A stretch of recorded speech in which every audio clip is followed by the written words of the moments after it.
पुण्यश्लोक छत्रपती शिवाजी महाराज की जय। धर्मवीर छत्रपती श्री संभाजी महाराज की जय। भारत माता की जय। हिंदू धर्म की जय। जय श्री राम। अंबे माते की, दुर्गा माते की, चंडी माते की।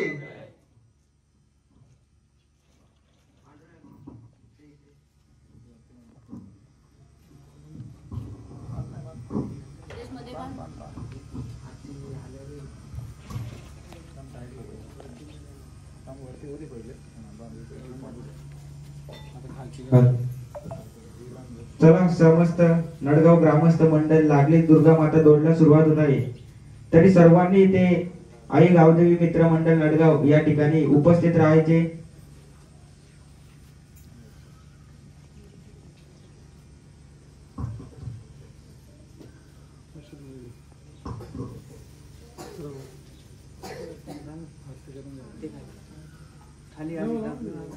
हे वैशू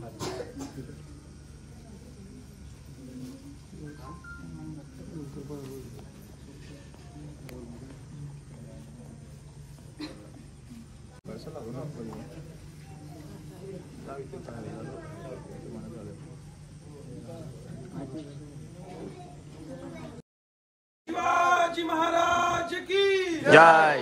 धर्मवीर छत्रपती श्री संभाजी महाराज की जय। भारत माता की जय। हिंदू धर्म की जय। जय श्री राम। जय श्री राम। देशासाठी जगायचं र, देशासाठी जगायचं र, शिवानं सांगावा धाडलाय र, शिवानं सांगावा धाडलाय र, वेळ पडली तर मारायचं र, धर्मासाठी झुंजायचं र, वेळ पडली तर मारायचं र, धर्मासाठी झुंजायचं र, देशासाठी जगायचं र, देशासाठी जगायचं र, तोरणा घेऊन राजानं, तोरणा घेऊन राजानं, तोरण बांधलं स्वराज्याचं, आई भवानीच्या पुण्याईचं, आई भवानीच्या पुण्याईचं, स्वराज्य होया मर्दानूर, स्वराज्य होया मर्दानूर, शिवानं सांगावं धाडलाय र, वेळ पडली तर मारायचं र, धर्मासाठी झुंजायचं र, वेळ पडली तर मारायचं र, धर्मासाठी झुंजायचं र, देवी नवसाला पावली र, देवी नवसाला पावली र, रामाचं राज्य आलं र, रामाचं राज्य आलं र, पुढे जा बांधून घे। जय जय जय जय जय भवानी, जय श्री जय शिवाजी, जय जय जय जय जय भवानी, जय जय जय जय जय शिवाजी, दुर्गा माता की जय। दुर्गा माता की जय, भारत माता की जय। काली माता की जय। चंडी माता की जय। अंबा माता की जय। प्रतिभाच्या नावानं चांग काळवराच्या नावानं सांग भलं, यमाईच्या नावानं सांग भलं, हर हर महादेव बजरंगबली की जय। संत हनुमान की जय। बमडी थांब। जय मल्हार सदानंदाचं जय कोट। भारत हिंदुस्तान है, भारत हिंदुस्तान है, हिंदुओं की शान है, छत्रपती शिवरायांचा, छत्रपती शिवरायांचा दिवार जय जयकार, दिवार जय जयकार, दिवार जय जयकार, दिवार जय जयकार, स्वराज्याचे तोरण,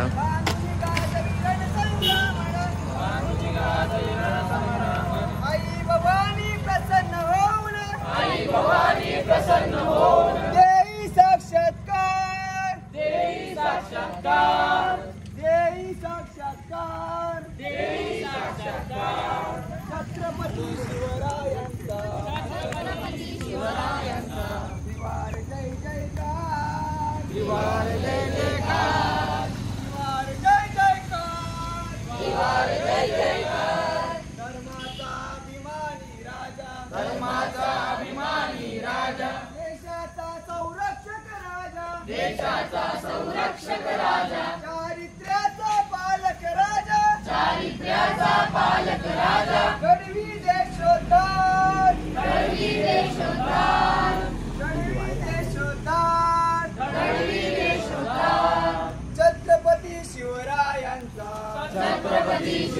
शिवार जय जयकार शिवार जय जयकार शिवार जय जयकार शिवार जय जयकार मूर्ती केंद्र हे भारतीयांचे मूर्ती केंद्र हे भारतीयांचे दैवत आम्हा नवतरुणांचे दैवत आम्हा नवतरुणांचे आद्य प्रवर्तक संघटनेचे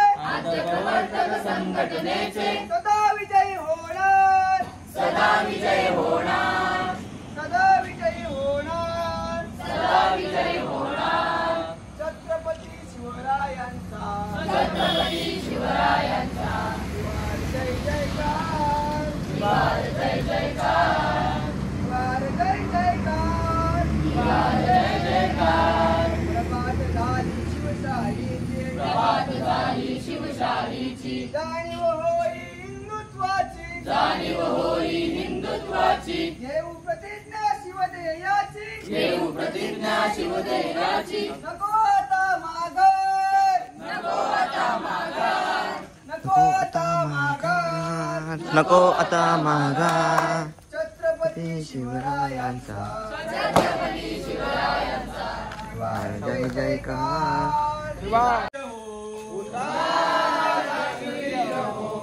सज्ज वा उठा चला सशस्त्र वा उठा चला सज्ज वा उठा चला सशस्त्र वा उठा चला सज्ज वा उठा चला सशस्त्र वा उठा चला सज्ज वा उठा उठा उठा चला चला उठा उठा चला चला उठा मान ताट आमुची कुणा पुढे न वाकली ताट आमुची पुण्या पुढे नवाकली थोर वंश आपुला महान मार्ग आपुला वंश आपुला महान मार्ग आपुला उठा उठा चला चला उठा उठा चला चला उठा राष्ट्रवीर हो राष्ट्रवीर हो वायुपुत्र होऊनी धरू मुठीत वास करा वायुपुत्र होऊनी धरू मुठीत वास करा होऊनी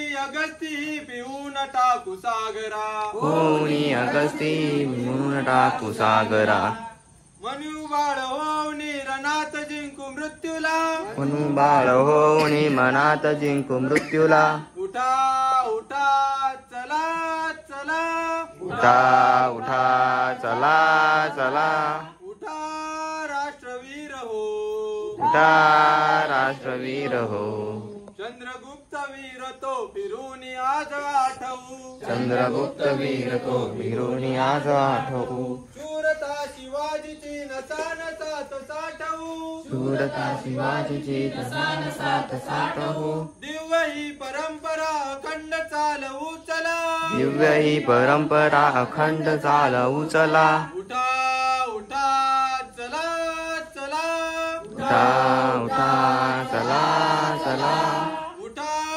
राष्ट्रवीर हो उठा राष्ट्रवीर हो यज्ञकुंड पेटले प्रचंड हे सभोवती यज्ञकुंड पेटले प्रचंड शैसभवती दुष्ट शस्त्र मारुनी तयात देव आहुती दुष्ट शस्त्र मारुणी तयात देव आहुती देवभूमी ही अजिंक्य दाखवू जगातला देवभूमी उठा उठा चला चला उठा उठा चला चला उठा राष्ट्रवीर हो उठा राष्ट्रवीर हो पुण्यश्लोक छत्रपती संभाजी महाराज की जय धर्मवीर छत्रपति श्री संभाजी महाराज की जय भारत माता की जय हिंदू धर्म की जय जय श्री राम छत्रपती श्री शिवाजी महाराज की जय धर्मवीर छत्रपती श्री संभाजी महाराज की जय भारत माता की जय दुर्गा माता की जय गो माता की जय अम्बे माता की जय चंडी माता की भवानी माता की जय जो बोले सोनिया सत श्री अकाल येकोट जय मल्हार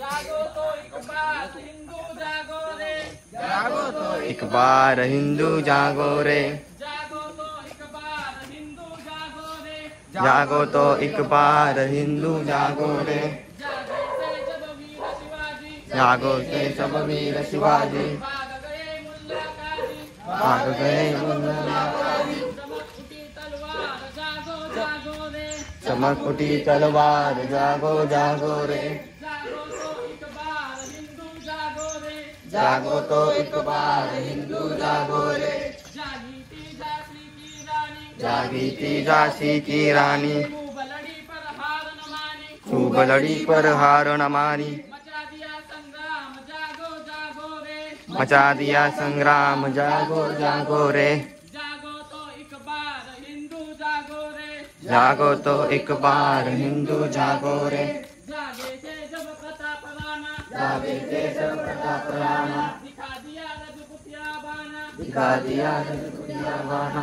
हुआ महासंग्राम जागो जागो रे हुआ महासंग्राम जागो जागो रे जागो तो एक बार हिंदू जागो रे जागो तो एक बार हिंदू जागो रे जागे थे गुरु जागो रे पुकारती है काशी मथुरा पुकारती है काशी मथुरा पुकारती है काशी मथुरा भारती है काशी मथुरा मिटा दो ये कलंक मेरा मिटा दो ये कलंक मेरा जागो तो एक बार हिंदू जागो रे जागो तो एक बार हिंदू जागो रे जागो तो एक बार हिंदू जागो रे जागो तो एक बार हिंदू जागो रे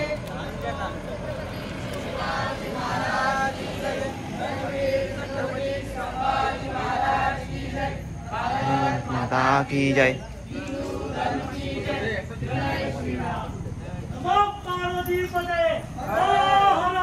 महादेव महादेव जय श्री राम जय जय श्री राम जय खाली बघा इकडून इकडून जय जय जय जय जय जय बली की जय जय मल्हार हेलकोट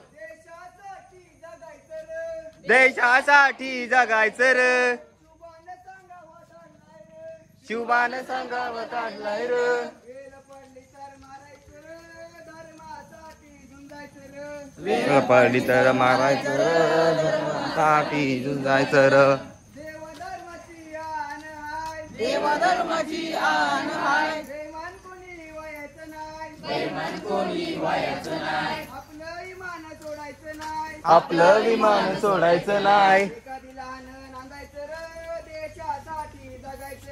एका दिलानं नांदायचं र देशासाठी जगायचं र देशासाठी जगायचं र शुभानं सांगावा धाडलाय र मामाची बोट छाटली र देवीला मुलासाठी बेदर देशासाठी जगा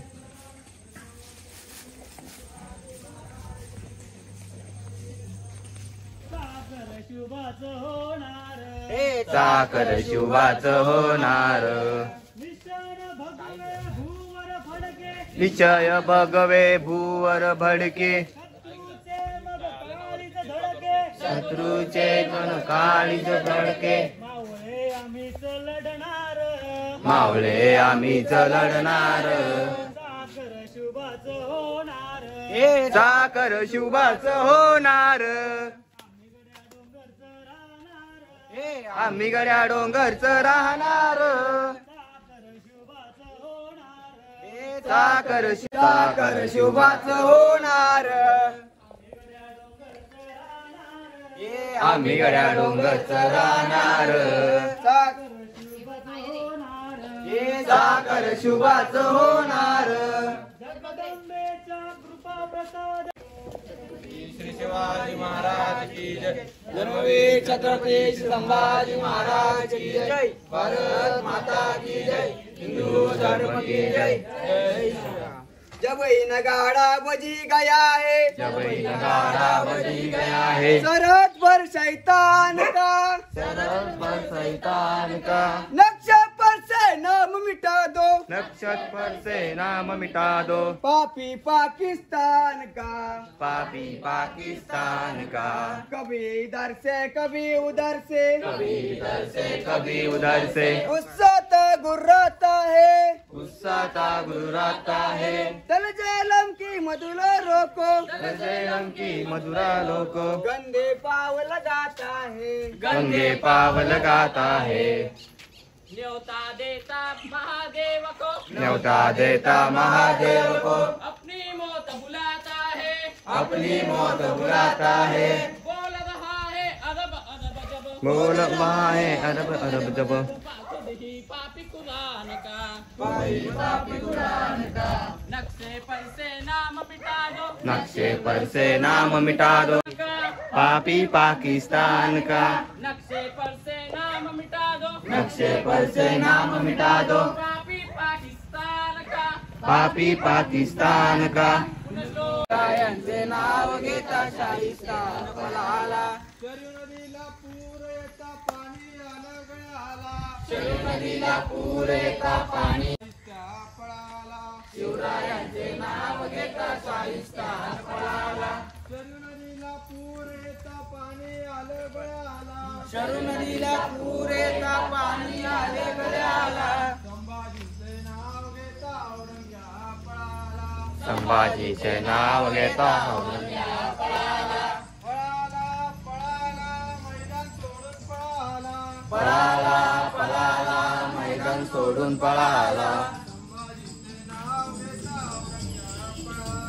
संभाजीचे नाव घेता औरंग्या पळाला, संभाजीचे नाव घेता शिवरायांचे नाव घेता अफजल्या पळाला, शिवरायांचे नाव घेता अफजल्या पळाला। श्री संभाजी महाराज की जय। धर्मवीर छत्रपति श्री संभाजी महाराज की जय। भारत माता की जय। हिंदू धर्म की जय। श्री शिवाजी महाराज की जय। धर्मवीर छत्रपति श्री संभाजी महाराज की जय। भारत माता की जय। हिंदू धर्म की जय। गो माता की जय। दुर्गा माता की जय। भवानी माता की जय। अम्बे माता की जय। गावदेवी माता की जय। जो बोले सोनिया सत श्री अकाल। जय श्री राम जय श्री राम। बोल बजरंग बली की जय। दुनिया चले ना श्री राम के बिना, दुनिया चले न श्री राम के बिना, राम जी चले न हनुमान के बिना, राम जी चले न हनुमान के बिना, दुनिया चले न श्री राम के बिना, दुनिया चले न भी राम के बिना, राम जी चले न हनुमान के बिना, राम जी चले न हनुमान के बिना।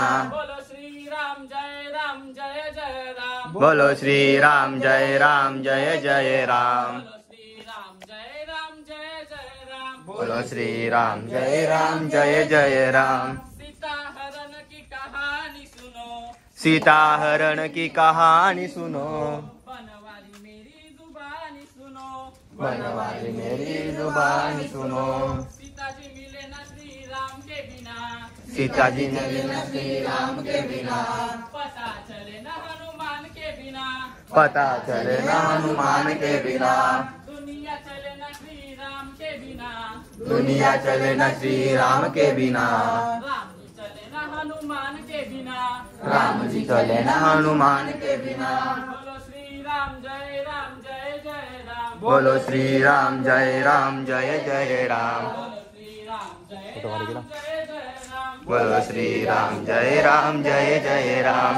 लक्ष्मण का बचना मुश्किल था, लक्ष्मण का बचना मुश्किल था, कौन बूटी लाने के काबिल था, कौन बूटी लाने के काबिल था, लक्ष्मण बचे न श्री राम के बिना, लक्ष्मण बचे न श्री राम के बिना, बूटी मिले न हनुमान के बिना, बूटी मिले ना हनुमान के बिना।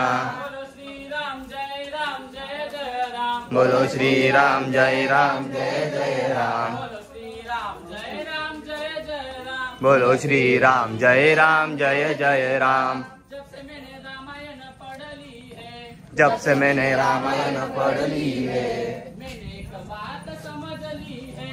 मैंने एक बात समझ ली है। रावण मरे न श्री राम के बिना। रावण मरेगा श्री राम के बिना। लंका जले न हनुमान के बिना। लंका जले ना हनुमान के बिना। राम जी चले, दुनिया चले न श्री राम के बिना। दुनिया चले ना श्री राम के बिना। राम जी चले न हनुमान के बिना। राम जी चले ना हनुमान के बिना।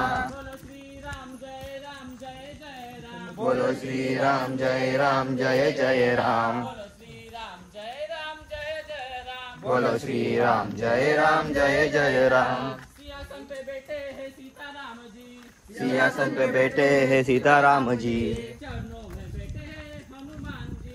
चरणों में बैठे हैं हनुमान जी। मुक्ति मिले न श्री राम के बिना। मुक्ति मिले ना श्री राम के बिना। शक्ति मिले न हनुमान के बिना। शक्ति मिले ना हनुमान के बिना।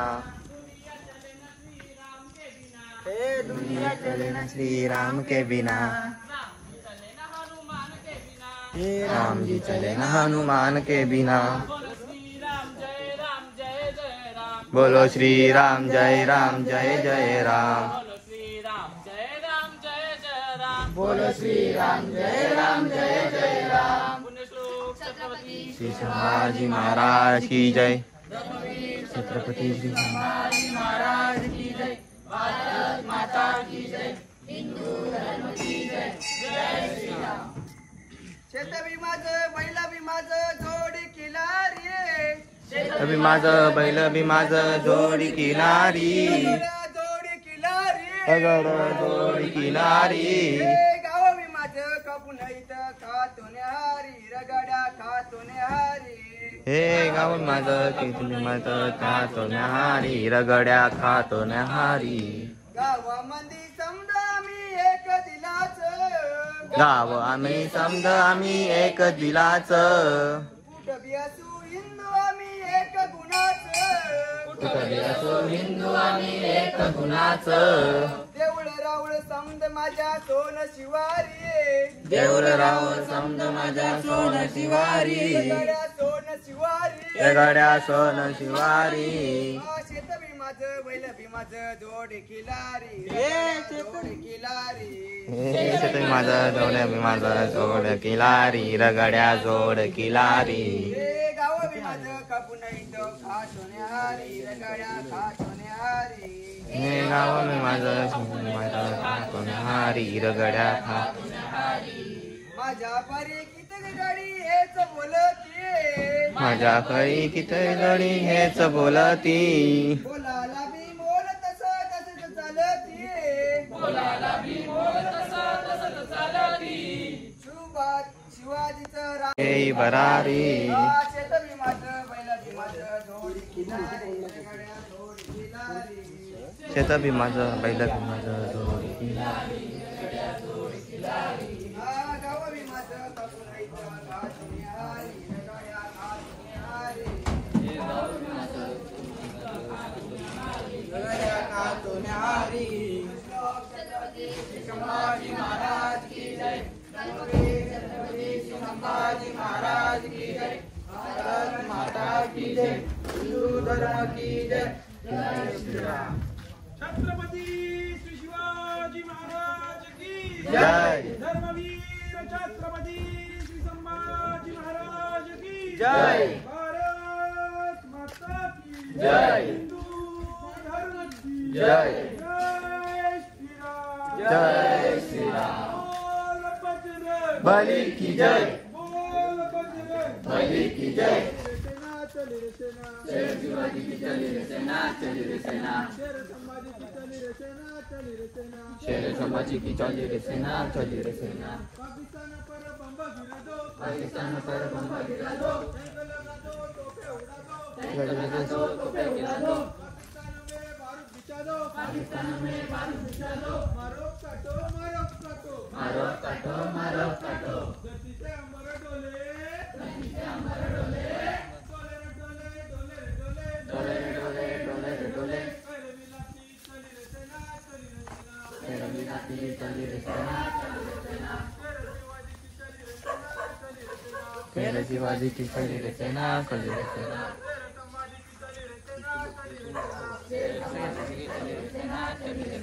अब्दुल्ला बोले पहाड़ कितवे जग बोले पहाड़ कितवे आजा मिलने बोले पहला के बाहे शिवा उसको पाड़े शिवा उसको तोड़े पाड़े रे पाड़े पाड़े रे पाड़े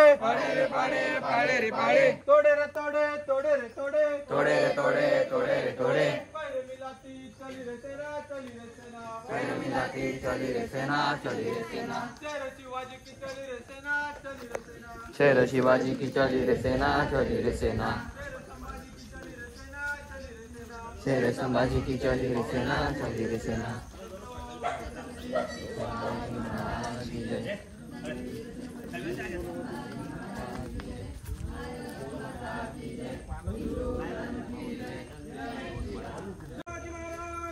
जय जय जय जय जय जय जय जय जय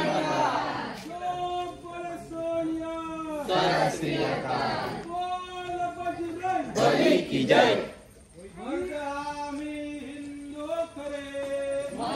हिंदू करे दुश्मनांना भरे का पडे देश रक्षावया धर्मतारावया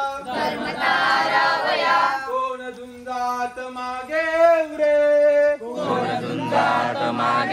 उरे मर्द आम्ही हिंदू खरे भारत आम्ही तुलाच देव मानतो तुलाच देव मानतो तूच धर्म तूच मोक्ष एक जाणतो तूच धर्म तूच मोक्ष एक जाणतो राखतो महान आमची परंपरा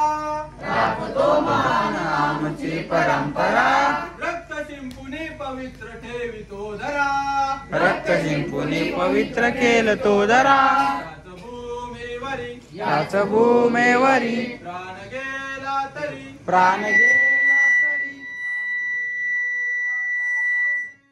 आमची वीरगाथा उरे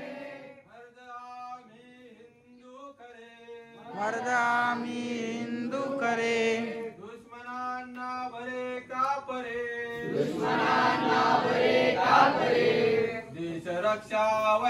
देश रक्षावया धर्मतारावया कोण झुंजात मागे उरे श्लोक छत्रपती श्री संभाजी महाराज की जय वीर छत्रपती संभाजी महाराज की जय भारत माता की जय हिंदू धर्म की जय जय श्री राम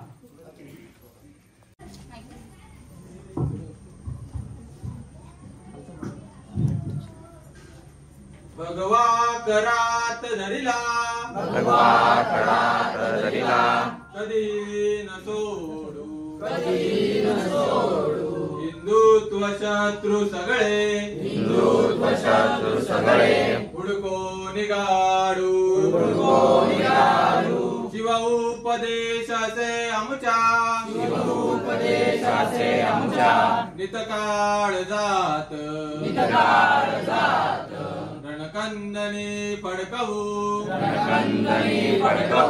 भगवा जगात रणकंदनी फडकवू भगवा जगात पुण्यश्लोक छत्रपती श्री शिवाजी महाराज की जय धर्मवीर छत्रपती श्री संभाजी महाराज की जय भारत माता की जय हिंदू धर्म की जय जय श्री राम। नमः पार्वती पते हर हर महादेव हर हर महादेव हर हर महादेव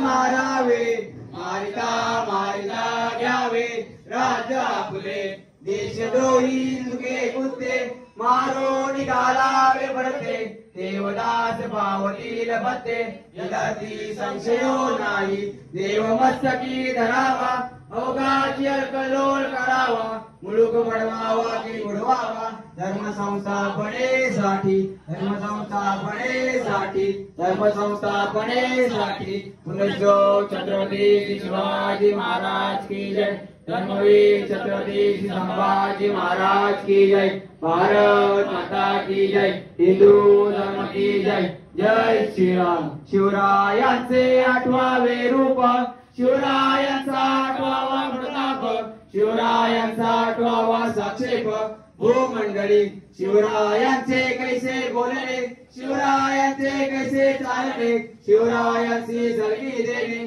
कैसे असे सकल सुखाचा केला त्याग म्हणून साधे तो योग राजसाधनाची लवग कैसी केली याहून करावे विशेष तरीच म्हणवावे पुरुष आपणाचा विशेष काय लिहावे शिवरायाची आठवावे विविध तुणात मानावे ये लोकी परलोकी उरावे कीर्ती योगी इच्छयाचा महामेरू मौज जनाची आधारू अखंड स्थितीचा निर्धारू श्रीमंत योगी श्रीमंत योगी श्रीमंत योगी पुनश्लो छत्रपती शिवाजी महाराज की जय धर्मवीर छत्रपती संभाजी महाराज की जय भारत माता की जय हिंदू धर्म की जय जय श्रीराम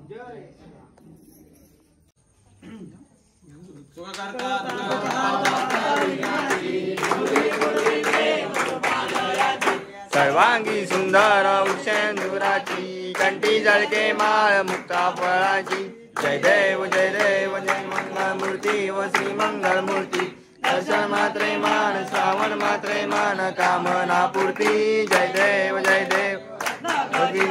तुळगवळी कुंभरा चंदनाची उटी कुमकुम केशरा हिरे जडीत मुकुटी सोबतो बरा सुंदून तेनु पोरे चरणी गागर्या जय देव जय मंगल मूर्ती ओ श्री मंगल मूर्ती दर्शन मात्रे मान श्रावण मात्रे कामना पूर्ती जय देव सरळ सोंड वक्र तुंड त्रिनयना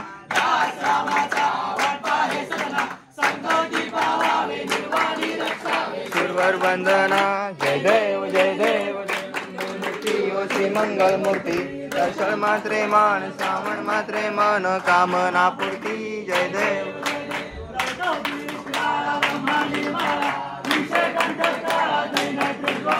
लावण्य सुंदर मस्तकी बाळा येथून याग निर्मळ वाहे जुळजुळा जय देव श्री शंकरा व स्वामी शंकरा आरती ओ वाळू भावती ओ वाळू तुझवर पुरगौरा जय देव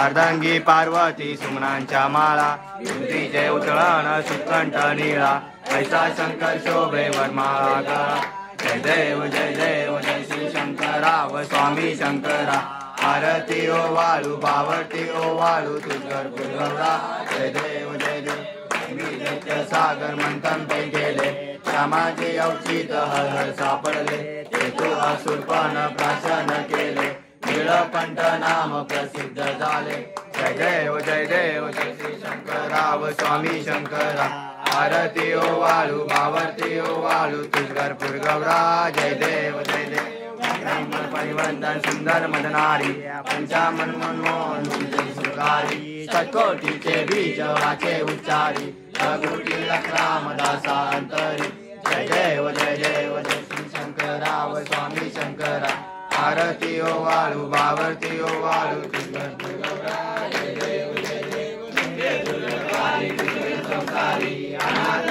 अंबे करुणा विस्तारी वारी वारी जन्म मरणाचे वारी वारी पडलो आता संकट निवारी जय देव महिषासुरमर्दिनी ओ जयशासुरमर्दिनी सुवर ईश्वर वर्धे तारक संजीवनी जय देव आता तू जायचे नाही चाली शमले परंतु ना बोलवे काही साई विवाद करता पडलो प्रभावी ते तू भक्ता लागे ते तू मागे जय देवी महिषासुरमर्दिनी ओ जयशासुरमर्दिनी सुवर ईश्वर वर्धे तारक संजीवनी जय देव प्रसन्न होती निज दाशा वैशापासून सोडी सोडी बहुपाशा अंबे तुझ वाकून कोण पुरविल आशा नरत लिंगाचा पचपंकजलेशा जय देवी महिषासुरमर्दिनी ओ जयशासुरमर्दिनी सुवर ईश्वर वर्धे तारक संजीवनी जय देव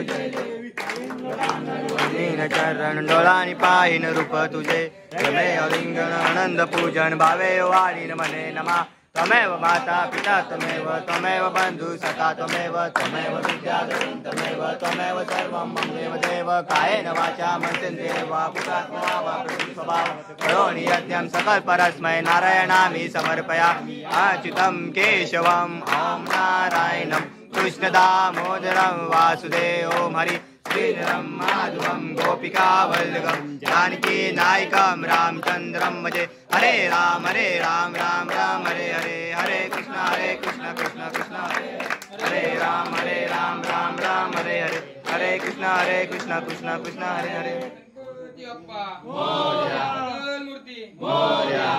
दुर्गा माता की जय. मुळामध्ये नवरात्र उत्सव हा स्त्रीचा सन्मान आहे. आपण देवीचं हे करतो, पूजा अर्चना वगैरे सगळं करतो. ते का करायचं, त्याच्या मागची भूमिका काय आहे, तुम्ही गरबा वगैरे सगळं ऐकत असाल तर तेवढ्या पुरतं ते मर्यादित नाहीये. मुळामध्ये आपल्या संस्कृतीमध्ये स्त्रीला खूप मोठा सन्मान आहे आणि त्याचं कारण सांगतो तुम्हाला. ह्या गोष्टी थोड्याशा शाळेमध्ये अभ्यासामध्ये ऐकल्या असतील. सृजन म्हणजे नवीन निर्मितीची जबाबदारी किंवा अधिकार फक्त स्त्रीला आहे. लक्षात, तुमच्या गोष्ट लक्षात येईल. स्त्री नवा जीव जन्माला घालू शकते, पुरुषाला ते शक्य नाहीये. ते निसर्गाने स्त्रीला दिलेलं आहे आणि ह्या तिच्या शक्तीचा म्हणा किंवा ह्या तिच्या क्षमतेचा सत्कार करणं, तिचा विषयी आपण कृतज्ञता व्यक्त करणं, अशा भूमिकेतनं हा नवरात्राचा सण सुरू झालेला आहे. आपण देवी म्हणजे स्त्रीच्या ठिकाणी पण देवीच पाहतो आणि देवी हे त्या स्त्रीचं प्रतीक आहे आणि सृजनाचं प्रतीक म्हणून आता मी तुम्हाला सांगतो. ह्या गोष्टी मी सांगितल्यानंतर तुमच्या लक्षात येतील. आपण घटस्थापना करतो, ती घटस्थापना या सृजनाचं प्रतीक म्हणून आपण करतो. तुम्हाला पाहिलं असेल तुमच्या घरी जे कोणी म्हाताऱ्या ज्येष्ठ महिला किंवा पुरुष असतील ते सांगतील, त्या घटामध्ये माती असते, त्याच्यामध्ये धान्य पेरलं जातं आणि तो घट ठेवतात. ते कसलं प्रतीक आहे तर सृजनाचं, नवनिर्मिती. त्या घटामध्ये एक प्रतीक आहे. तुम्ही आणि ह्या सुमारास असं असतं की शेती पूर्ण होत आलेली असते. दसऱ्याला तुम्ही कापणी वगैरे करता, जे शेतकरी आहेत, आपण सगळे नोकरदार असलो तर आपल्याला हे कळणार नाही, पण जे शेतकरी आहेत त्यांना लक्षात येईल की शेतीची पीक तयार झालेलं असतं, ती कापणी असते, तर नवं सृजन करायचं, नवं बी पुढच्या किंमत झालेल्या स्त्री आहेत त्यांचा आपण थोडा एक 2 मिनिटांमध्ये परिचय करून घेऊ आणि आपण अगदी खूप पूर्वीच्या काळापासून येऊया. म्हणजे तुम्हाला हे सगळे तुम्ही ऐकलेलं आहे, फक्त तुम्हाला मी संगतवार ते जोडून देतोय, बाकी काही नाही. अगदी पुरातन काळामध्ये जर आपण गेलो तर दशरथाबरोबर कैकेयी जी आहे ती युद्धामध्ये लढलेली आहे. तुम्हाला माहित असेल तर दशरथाच्या बरोबर एका लढाईमध्ये ती सामील होती. याचा अर्थ आपल्याला स्त्री ही सक्षम होती, त्याच्याबरोबर ती युद्धामध्ये जात होती आणि तिथेच तिला ते वर वगैरे मिळाले होते. तर पुढचा रामायणाचा भाग आपण नको सांगूया, पण ती लढाईला गेली होती, तात्पर्य असं. त्याच्यानंतर असं एक म्हटलं जातं की लोकोत्तर पुरुष जन्माला यायला तशी लोकोत्तर माता पण असावी लागते. म्हणजे कैकेयीच्या पोटी असं म्हणजे भरत काही वाईट होता असं नाही, पण कौशल्याच्या पोटी रामाला, जिजाऊबाई साहेबांच्या पोटी शिवाजी महाराज आले. अशा लोकोत्तर महिलांच्या, लोकोत्तर स्त्रीच्या पोटीच असा अलौकिक पुरुष जन्माला येतो. तर अशी तेव्हापासून जर आपण पाहिलं तर महाभारतामध्ये जर तुम्ही पाहिलं तर कुंती ही जी व्यक्तिरेखा अशी आहे की तिने तिचं पती वारले, म्हणजे पांडू वारला, पण तिने आपल्या मुलांचं संगोपन केलं, त्यांना योग्य शिक्षण दिलं, त्यांना चांगलं वागायला शिकवलं आणि अन्याय सहन करायचा नाही हे शिकवलं. तर हे मोठी फार महत्वाची गोष्ट आहे. त्याच्यानंतर आपण पाहिलं हरिश्चंद्र तारामती आहे, ती तारामती हरिश्चंद्राबरोबर काबड कष्ट काढले त्यांनी. जेव्हा त्या हरिश्चंद्राला शिक्षा म्हणजे त्यांनी सांगितलं की तुम्हाला वचन दिलंय, आता तो राज्य सोड. विश्वामित्रांनी त्याचं राज्य त्याला काढून घेतलं त्याच्याकडनं. तारामती त्याच्याबरोबर गेली. ती काय असं नाही म्हणाली, ते वाल्याकोळ्यांनी जसं सांगितलं की जा तुला शिक्षा झाली, मला काही झालेली नाहीये, तसं काही तिने केलं नाही. ती त्याच्याबरोबर त्या स्मशानामध्ये राहिली, डोंबाबरोबर राहिली, सगळं तिने केलं. तर असं सगळं झालेलं आहे. आणि तुमच्या एक गोष्ट लक्षात येईल, आपल्याकडे पुरुष हा बाई म्हणजे आईच्या, म्हणजे तुम्हाला असं वाटेल की आताची फॅशन आहे की काय आईच्या नावाने एखादी व्यक्ती ओळखले जाणं, तर अशी काही आताची फॅशन नाहीये, ही पूर्वीची फॅशन आहे. पूर्वीची फॅशन म्हणजे बघा, भीष्माला गांगेय म्हणून ओळखलं जातं, गंगापुत्र म्हणून ओळखलं जातं, रामाला कौशल्यानंदन म्हणून ओळखलं जातं, कृष्णाला देवकीनंदन म्हणून ओळखलं. म्हणजे आईपासनं मुलाची ओळख ही काही आताची फॅशन नाही, ही पूर्वापार फॅशन आहे. तुम्ही तसं पुढे जर इतिहास काळामध्ये आलात तरी तुमच्या लक्षात येईल की सातमान, आता तुम्ही जिथे राहता तिथून माळशेज घाट जवळ आहे, तुम्ही त्या नाणे घाटामध्ये जर कधी गेला असाल तर तिथे 2 लेणी आहेत आणि ती लेणी त्या स्त्रियांनी खोदलेली आहे आणि त्यांच्या मुलांनी त्यांचं नाव असं वासिष्ठीपुत्र आणि गौतमीपुत्र असं ते नाव आहे. ते शालिवाहनाचं नाव आहे. त्याने त्याचा कुल त्याला माहित होतं, शालिवाहन हा राजघराणं होतं, पण त्यांनी त्याची ओळख गौतमीपुत्र किंवा वासिष्ठीपुत्र म्हणजे वासिष्ठी त्याची आजी आणि गौतमी ही त्याची आई, तर आई आणि आजीच्या नावाने त्यांनी स्वतःची ओळख दिली. एवढं आपल्याकडे स्त्रीचं महत्वाचं काम आहे, म्हणजे महत्व तिला दिलं गेलेलं आहे. पुढे जर तुम्ही आलात तर गुप्त आणि वाकाटक ही जी 2 राज्य होती ती एकाच काळात गुप्त साम्राज्य 4थ्या शतकामध्ये होतं आणि त्यावेळेला दक्षिणेकडे म्हणजे महाराष्ट्रामध्ये वाकाटक राज्य होतं. तर त्या गुप्त साम्राज्याची त्या चंद्रगुप्त द्वितीय त्याची बहीण होती प्रभावती गुप्ता, हिचं लग्न वाकाटकाच्या रुद्रसेन नावाच्या राजाशी झालं आणि तिला 3 मुलं होती. ती लहान होती, म्हणजे ती दिवाकर सेन, दामोदर सेन आणि प्रवर सेन अशी 3 मुलं होती. तिचा यजमान वारले, म्हणजे तो रुद्रसेन वारला. त्याच्यानंतर ही प्रभावती गुप्ताने आपल्या 3 लहान मुलांचं संगोपन करत करत आपला राज्यकारभार जवळजवळ 25 वर्ष कारभार केला तिने. तो दामोदर सेन आणि दिवाकर सेन हे अलपायशी निघाले, पण पुढे प्रवर सेन मोठा होईपर्यंत ही राज्यकारभार करत होती आणि तिचा राज्यकारभार तिच्या प्रजेला पसंत होता. म्हणजे तो चांगला असला पाहिजे ना, त्यांनी काही बंड केलं नाही. आणि मग जेव्हा प्रवर सेन मोठा झाला तेव्हा तिने राज्य त्याच्याकडे सोपवून दिलं आणि ती म्हणाली की ठीक आहे आता तू राज्य कर, काही हरकत नाही. तर अशा तऱ्हेने स्त्रीचा सन्मान, स्त्रीनी कर्तबगारी करणं, स्त्रीनी राज्यकारभार करणं हे सगळं आपल्याला परिचित आहे, काही नवीन नाही आपल्यासाठी. असं करत करत आपण पुढे आलो. इतिहास काळामध्ये अशा अनेक स्त्रिया झाल्या आणि सगळ्यात अगदी नावार्जून ज्याला आपण म्हणता येईल की शिवाजी महाराजांच्या मातोश्री ज्या जिजाबाई साहेब, शिवाजी महाराज घडले याच्या मागे त्यांचे आई आणि वडील हे दोघेही पुष्कळांशी कारणीभूत आहेत.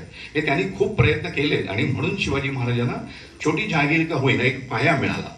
आता जिजाबाई साहेबांचं आयुष्य असं होतं की त्यांच्या समोर फार मोठं आव्हान दिसत होतं की मराठी लोक त्यावेळेला जे होते आदिलशाह, निजामशाह ह्या शाह्या होत्या, उत्तरेकडे मोगल होते, त्यांच्यामध्ये सगळे लढणारे सरदार मराठीच असायचे.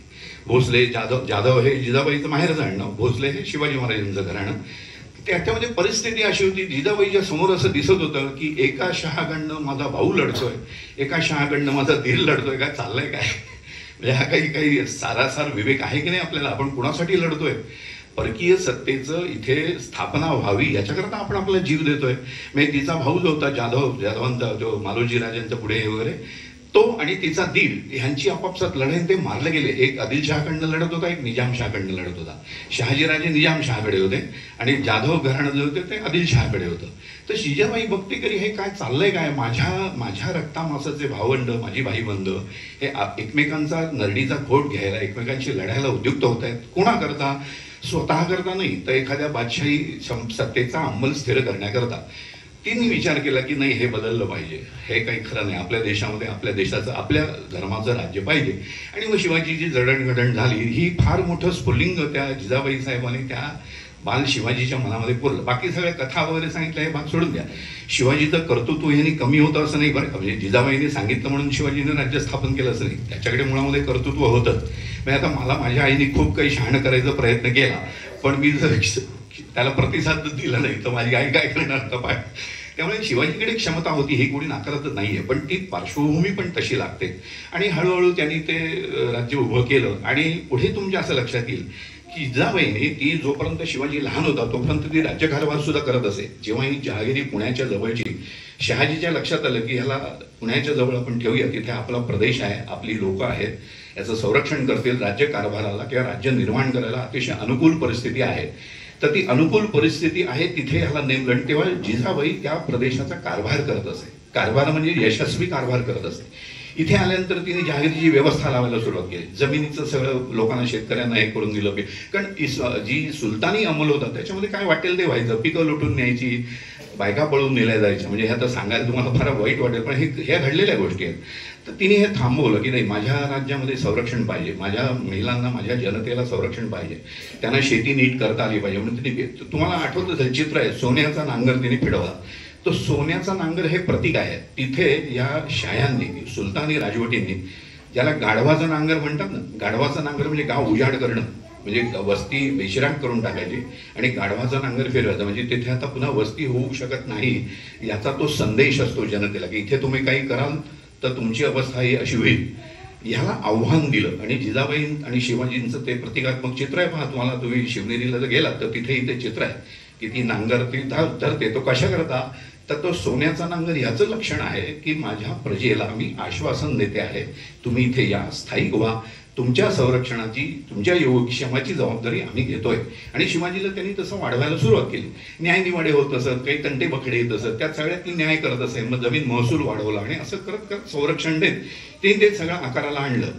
पुढे मराठीशाही सुरू झाली. त्याच्यानंतर तुम्हाला लक्षात येत असेल की संभाजी बरोबर येसूबाई, त्याच्याबरोबर संभाजी हा मोगलांना जाऊन मिळाला होता, ही गोष्ट खरी आहे. म्हणजे ते काही ऐतिहासिक असत्य नाही, तो मिळाला होता. झाली गफलत माणसाच्या. पण संभाजी बरोबर येसूबाई होती. कदाचित असं झालं असेल, येसूबाईंनी संभाजीच्या मनामध्ये भरवून दिलं असेल, अरे तू हे काय करतोयस, आपलं परंपरा काय आहे, तुझ्या वडिलांनी कशा करता आटापिटा केला. संभाजी आला, परत स्वराज्यामध्ये आला, पुढे तो छत्रपती झाला. आणि त्यांनी काही तसं काही फार वाईट गोष्टी केल्या नाही. त्यांनी महत्वाची गोष्ट केली, अर्थात ही येसूबाईची त्याला साथ होती म्हणून केली. संभाजीनी जर बलिदान दिलं नसतं तर मराठ्यांचं राज्य त्या क्षणी मोडलं असतं. तुम्ही लक्षात घ्या, शिवाजी महाराजांच्या मृत्यूनंतर 1680 नंतर संभाजी गादीवर आला. सुरुवातीला त्याला बराच विरोध मोडून काढावा लागला, कारण लोकांचं त्याच्याकडे फारसं बघण्याचं मत अनुकूल नव्हतं. तरी त्यांनी नेटाने कारभार आणि चांगला शौरत्वाने कारभार केला, चांगल्या तऱ्हेने. त्यावेळेला पोर्तुगीजांचा लढा चालू होता, औरंगजेबाशी लढा चालू होता, औरंगजेब स्वतः दक्षिणेमध्ये लढायला आला होता. त्या स्थितीमध्ये त्यांनी तो सगळा लढा दिला. त्याला पत्नीची साथ असल्याशिवाय काही तो त्यांनी दिला नाही. आणि तो त्यांनी दिला. आणि नंतर त्यांनी 1689 साली त्याचं बलिदान झालं. त्याला पकडलं गेलं, त्याला हाल करून त्याला सांगण्यात आलं की तू धर्म बदलत असेल तर हो, नाही तर तुला आम्ही काही जिवंत ठेवणार नाही. त्याने सांगितलं नाही, मी काही धर्म बदलणार नाही, मला तुम्ही काही हाल करून मारलं तरी चालेल. आणि त्याच्या बलिदानामुळे मराठे चवताळून उठले. आणि दुसरी गोष्ट अशी झाली की त्यांनी बलिदान न केल्यामुळे मराठ्यांचं राज्य टिकलं. आणि जे हिंदूंचं राज्य होतं, शिवाजींनी तुम्हाला कोणी काही सांगितलं की सेक्युलर राज्य वगैरे, तसं काही सेक्युलर वगैरे नव्हतं. शिवाजी महाराजांचं राज्य हे हिंदूंचं राज्य होतं. त्यांनी हिंदू पद्धतीने राज्याभिषेक करून घेतला होता. त्या माझ्या देशामध्ये हिंदूंचंच राज्य असलं पाहिजे, आक्रमकांना राज्य करण्याचा अधिकार माझ्या देशात नाही, हे त्यांच्या सूत्रांपैकी महत्वाचं सूत्र आहे. त्यांनी सरंजामशाहीला चिठ्ठी दिली. त्याचं कारण असं की सरंजामशाही एकदा वरचढ झाली की मग ते सरंजामदार आपापसात लढायला लागतात.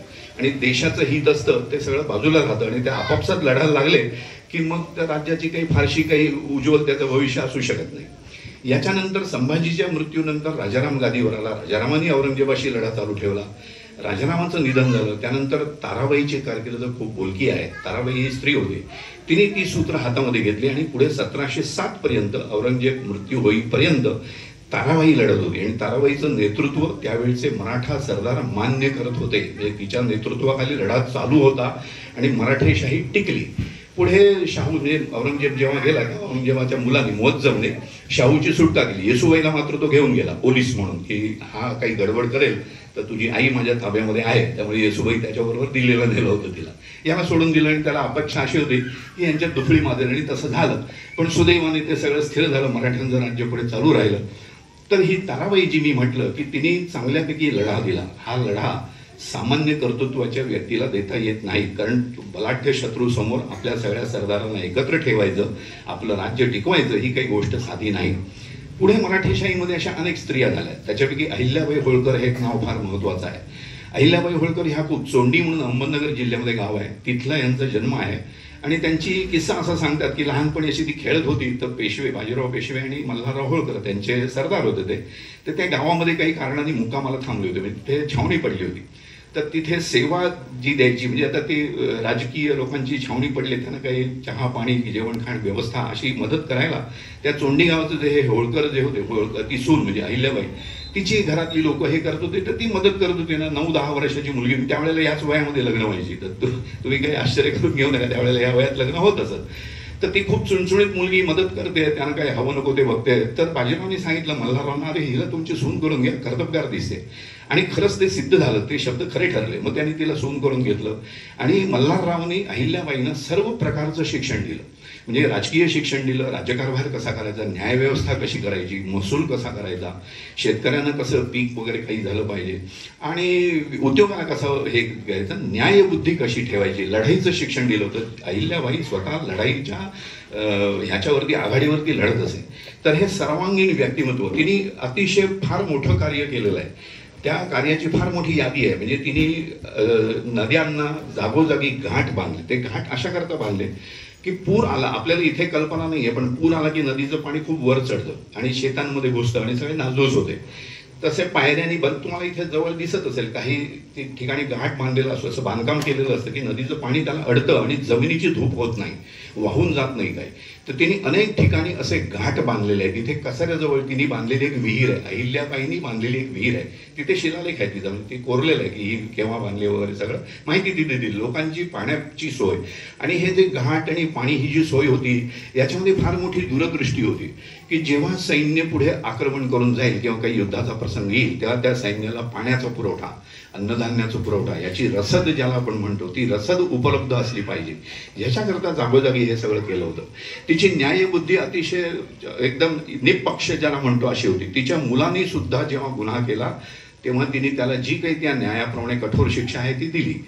तिने अगदी काश्मीरपासून रामेश्वरपर्यंत आणि अगदी पूर्व किनाऱ्यापासून द्वारकेपर्यंत अनेक ठिकाणी ज्या देवळांच्या मशिदी झाल्या होत्या त्याच्या बाजूला किंवा नवीन सुद्धा बांधकाम करून देवळं पुनरुज्जीवित केली. काशी विश्वेश्वराचं मंदिर आता तुम्हाला आहे दिसतंय, ते अहिल्याबाईंनी अर्ध्या भागात बांधलेलं आहे. औरंगजेबाने काशी विश्वेश्वराच्या मंदिराची पूर्ण मशीद केली होती. त्या मशिदीचा आता अर्धा भाग, मशीद ते ज्ञानवापी वगैरे तुम्ही सगळे वाचता ना पेपरमध्ये, तोच भाग आहे. तर त्याच्या अर्ध्या भागामध्ये अहिल्याबाईंनी त्यावेळेला मुघलांना समजावून किंवा त्यांच्याशी युद्ध शक्यतो न होऊ देता तिने सांगितलं की ठीक आहे, मी अर्ध्या भागामध्ये माझं देऊळ पुन्हा उभं करते. आणि आता तिथे काशी विश्वेश्वराचं देऊळ आहे, तो त्या मशिदीचा अर्धा भाग आहे. वस्तुतः ती पूर्ण मशीद किंवा तो पूर्ण आवार हे देऊळ आहे. सोमनाथचं जे मंदिर तुम्ही आता वल्लभभाई पटेलांनी बांधलंय, तुम्ही गेला असाल कुणी सोमनाथला, सोरटी सोमनाथ आहे तिथे गेला असाल तर ते भव्य मंदिर आहे सोमनाथाचं, बरोबर. तर ते सोमनाथाचं जे मंदिर आहे ते आता सरदार पटेलांनी बांधलंय. त्याच्या बाजूला थोडंसं बाजूला अहिल्यादेवींनी बांधलेलं सोमनाथाचं पुनरुज्जीवित केलेलं मंदिर आहे. सोमनाथाच्या मंदिराची सुद्धा मशीद झाली होती, तिथेही तिने ते मंदिर करून घेतलं. आणि आता ह्यांनी सरदार पटेलांनी नवं जे सोमनाथचं मंदिर आहे ते बांधलेलं आहे. हे जे उज्जैनचं महाकालेश्वर, उज्जैनच्या जवळ तर तिचं राज्य होतं, इंदोरला तिचं राज्य होतं. उज्जैन महाकालेश्वराचं देऊळ आहे, त्याच्या जवळ तिने बांधलं देऊळ. आणि आताचं जे देऊळ आहे ते पुन्हा पुनरुज्जीवित झालेलं आहे. तर तिने अशी रामेश्वर पासून काश्मीरपर्यंत आणि पूर्व किनारे दोन्ही, पूर्व ते पश्चिम किनारे दोन्ही, या सगळ्या भागामध्ये जिथे जमेल तिथे काही ठिकाणी नवीन बांधकामं केली, काही ठिकाणी नवीन देवळं बांधली, काही ठिकाणी जी होती ती पुनरुज्जीवित केली, त्याचं ज्याला आपण म्हणतो जीर्णोद्धार केला, काही ठिकाणी मशिदी होत्या तिथे देवळं केली. असे बऱ्याच ठिकाणी तिने सगळं ते केलं. आणि ती मशिदी ज्या होत्या त्या देवळाच्या झालेल्या होत्या, म्हणजे मशिदी काही नवीन बांधलेली मशीद नव्हती, कुठेतरी देवळं ते पाडून. शिवाजी महाराजांनी अशा 2 मशिदींचं देवळात रूपांतर केलेलं आहे. त्यांची नावं सांगतो, पेरुमल आणि शोणाचलपती अशी 2 देवळं दक्षिणेमध्ये आहेत, त्याच्या मशिदी झाल्या होत्या. शिवाजी महाराजांनी सांगितलं की दक्षिण दिग्विजयामध्ये की याची पुन्हा मंदिरं करायची, त्याला वर्षासन दिलं. आणि जिजाबाईंनी हे सगळं जे अहिल्याबाईंनी हे जे सगळं केलेलं आहे याला वर्षासन लावून दिलं. म्हणजे त्याचा खर्चाची तरतुदा करता त्याला सगळी जमीन दिली, दानपत्र दिली, असं सगळं केलेलं आहे त्यांनी. म्हणजे हे दिलं बांधून, आता बघा तुमचं तुम्ही, असं नाही. त्याची व्यवस्था कायमस्वरूपी राहील ही सगळी काळजी अहिल्याबाईंनी घेतली. न्यायबुद्धी तिची तर सांगितलंच की तिने मुलाला सुद्धा हे नाही केलं, बक्षिलं नाही की तुझी चूक झाली, तुला जी शिक्षा आहे ती भोगली पाहिजे. त्याच्यानंतर तिने उद्योगाला हे दिली, चालना दिली. तुम्हाला येवले, नाशिक ही जी गावं आहेत तुम्हाला जे माहीत असतील, तिथे पैठणीचे जे कारखाने किंवा जे कारागीर आहेत ते अहिल्याबाईंनी आणून बसवलेले आहेत. तिने त्यांना सांगितलं की तुम्ही वस्तू म्हणजे त्यावेळेला वस्त्रोद्योग होता, त्यांनी त्याच्यात चालना दिली, इतर वस्तू निर्माण करायची चालना दिली. आणि येवलं हे गाव जे आहे ते तिने वसवलंय. त्यांच्या तिथे चांदवड म्हणून एक गाव आहे, ते अहिल्या त्या होळकरांच्या ह्याच्यातलं आहे, त्यांच्या जहागिरीतलं आहे. तर त्याच्या जवळ हे येवले आहे. तर येवलेला त्यांनी सांगितलं की कारागिरांना त्यांची व्यवस्था करा, त्यांना सुरुवातीला काही पैसे द्या, कारण एकदम काही धंदा सुरू होत नाही. म्हणजे आज मी सुरुवात केली तर आज काही लगेच मला गल्ला यायला सुरुवात होत नाही. तर सुरुवातीला त्यांना काही खर्च पाण्याची तरतूद करा आणि जसा त्यांचा धंदा बरकतीला येईल तसं त्यांना सांगा की आता तुम्ही तुमचे स्वतंत्र व्हा. तर तिथे आजही येवल्याची पैठणी तुम्ही ऐकलं असेल, महिलांना विशेष माहीत असेल, येवल्याची पैठणी खूप प्रसिद्ध असते. तर ती 300 म्हणजे 250 वर्षापासून ती डेव्हलप झालेली आहे.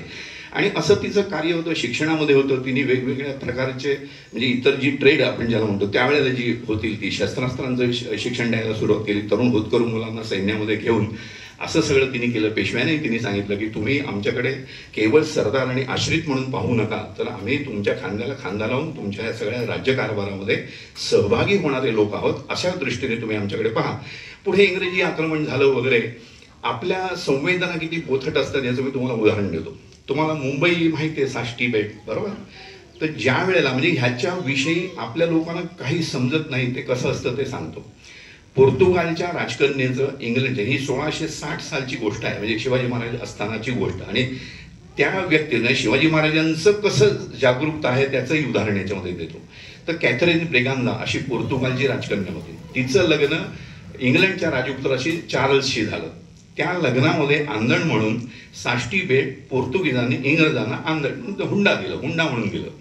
इंग्लंडच्या राजाने ते बेट इकडे ईस्ट इंडिया कंपनीला भाड्याने दिलं. कुणाची जमीन, कुणाचं लग्न, कुणाचा काय संबंध आहे का, भाड्याने देताय तुम्ही. पण ह्याची जाणीव आपल्या लोकांना नव्हती. आजही फार बोथट आहे ती. शिवाजी महाराजांचं हे लक्षात आलं की हे सगळी जी ताकद आहे त्यांची ती ह्या ठिकाणी आहे. तुम्हाला खांदेरी उंदेरी नावं ऐकून माहीत असतील तर अलिबाग जवळ घारापुरी जे बेट आहे त्याच्यात थोडंसं पुढे खाली खांदेरी उंदेरी म्हणून बेटात शिवाजीने तिथे किल्ले बांधायला घेतले. कशा करता? इंग्रजांना शव द्यायला. त्याचं कारण असं की त्यांच्या लक्षात आलं ही इंग्रजांची ही जी ताकद आहे ही सगळी समुद्री ताकद आहे, त्याला शव द्यायला आपल्याकडे बळकट सिंधुदुर्ग जिल्हा, आता पुतळा पडला वगैरे त्या वादात जाऊ नका, पण सिंधुदुर्ग किल्ला जो बांधलेला आहे तो सबंध पश्चिम किनारपट्टीचं संरक्षण करण्याकरता आहे.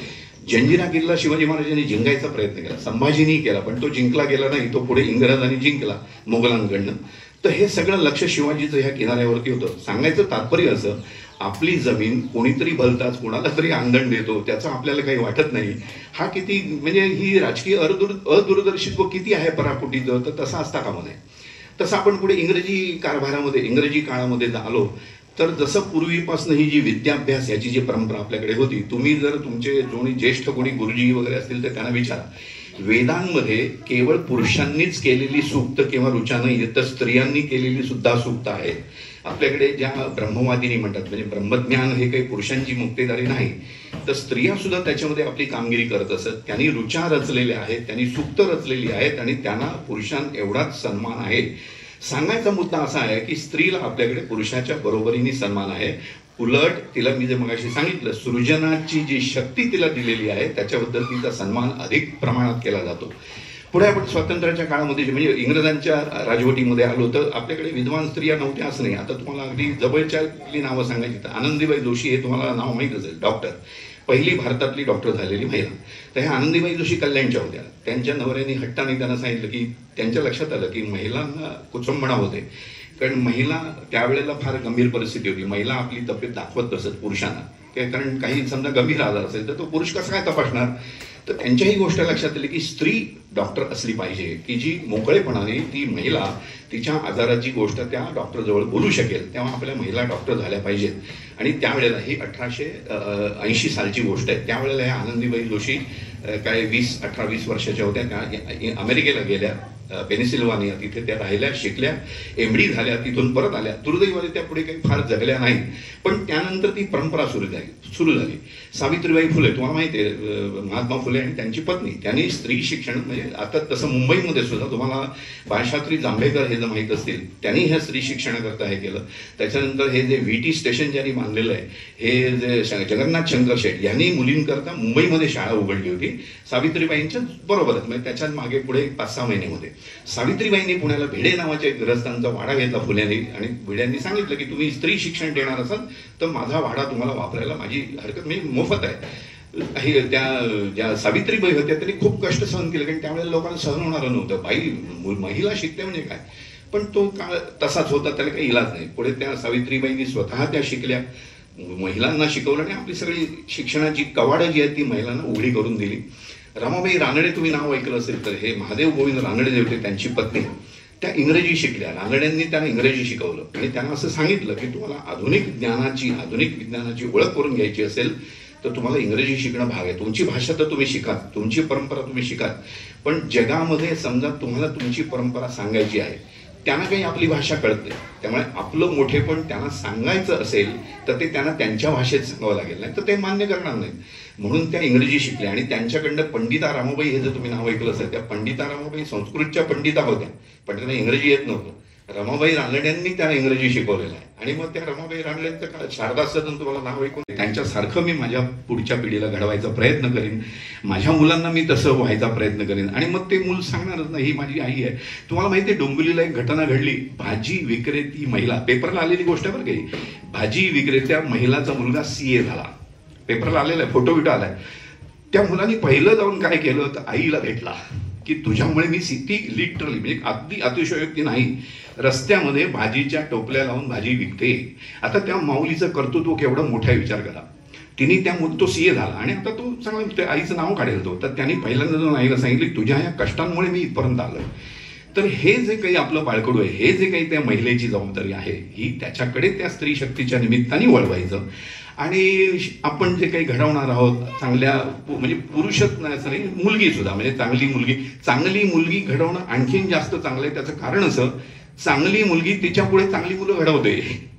वडील किती इन्व्हॉल्व असतात तुमच्या कुटुंबामध्ये असं विचारून पहा. तुझे बाबा तुला किती विचारतात आणि आई किती, काय ग अभ्यास आहे का, कोण जास्त विचारतं, आई विचारते ना. तर म्हणजे एक मुलगी सक्षम होणं ही पुढचा सगळं कुटुंब सक्षम होणं असा त्याचा अर्थ आहे. म्हणजे पुरुष सक्षम नकोत असं नाही माझं म्हणणं, पुरुषही चांगलाच असला पाहिजे, तोही सक्षम असला पाहिजे, पण महिलेकडे ती जबाबदारी असल्यामुळे पुढे ती महिला चांगलीच मुलं घडवणार, कारण तिच्यावर संस्कार चांगले झालेले.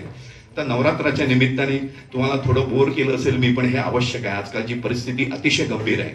तुम्हाला मी मुद्दाम अगदी वैदिक कालापासून जे दाखले दिले की आपल्याकडे विद्वत्तेची वानवा नाही, शौर्याची वानवा नाही, बुद्धीची वानवा नाही, स्त्रीकडेही नाही पुरुषाकडे. मी आज नवरात्र म्हणून फक्त स्त्रियांचा आढावा घेतला, पुरुषांची यादी सुद्धा खूप मोठी आहे, तसं काही मोठं प्रॉब्लेम नाही आहे. पण आपण नवरात्रीनिमित्त स्त्रियांची हे करतोय आणि ते जागरण करतोय आपण की स्त्रीकडे शक्ती आहे, तिची तिला जाणीव करून द्यायची. ते हनुमंतासारखं आहे, हनुमंताची गोष्ट आहे. हनुमंताकडे खूप शक्ती होती, त्याला एक शाप होता की तुला त्याची ओळख करून दिल्याशिवाय तू त्याचा वापर करू शकणार नाही. तर ते समुद्र उल्लंघनाचा प्रश्न आला तर त्याला आठवण करून दिली, अरे तुझ्याकडे आहे की शक्ती, जा ना पलीकडे उडी मारून. आणि त्याच्या लक्षात आलं यस मी हे करू शकतो. तर ह्या निमित्ताने मी तुम्हाला फक्त ते जागं करतोय. शक्ती तुमच्यामध्ये आहे, मी फक्त तुम्हाला जागं करतोय, तुमच्याकडे आहे हे मी तुम्हाला सांगतोय. त्यामुळे माझं मोठेपण काहीच नाही. आणि मी म्हटलं तसं की हे तुम्हाला जर बोर झालं नसेल तर तुम्ही किती लोक थांबतात त्याच्यावर कळेल मला की तुम्हाला खरंच आवडलं का नाही आवडलं. आणि तेव्हा आपण गप्पांमध्ये आपण गप्पा मारू, माझी वैयक्तिक ओळख मी तुम्हाला देईन. आणि आणखीन काय काही तुमच्या मला उत्तर देण्यासारख्या समस्या असतील तरी मी सांगेन. म्हणजे ते काही मी सर्वज्ञ आहे असं नाही, पण एखादी गोष्ट होऊन जाईल की अरे हां हे आहे का मी सांगू शकेन, जर असेल तर मी ती मदत करीन. तर तुम्ही हे मुळात ऐकून, आणि किती माणसं आली याला महत्व नाही. आता लक्षात घ्या, तुम्ही एवढेच लोक आहात, पण तुम्ही प्रत्येकी 4-5 जणांकडे गेलात तर ही गोष्ट जवळजवळ 100-200 लोकांपर्यंत पोहोचणार आहे. त्यामुळे इथे 100-200 लोक उपस्थित असण्याची गरज नाही.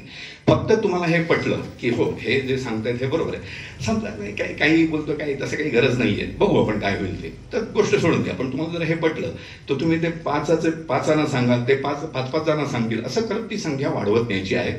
सगळा समाज जागा करायचा आहे, संकटाची त्याला जाणीव करून द्यायची. तेव्हा ह्या नवरात्राच्या निमित्ताने, ह्या नवजागराच्या निमित्ताने आपण हा पण करूया. नुसती स्त्रीच नाही, संबंध समाज जागा करूया.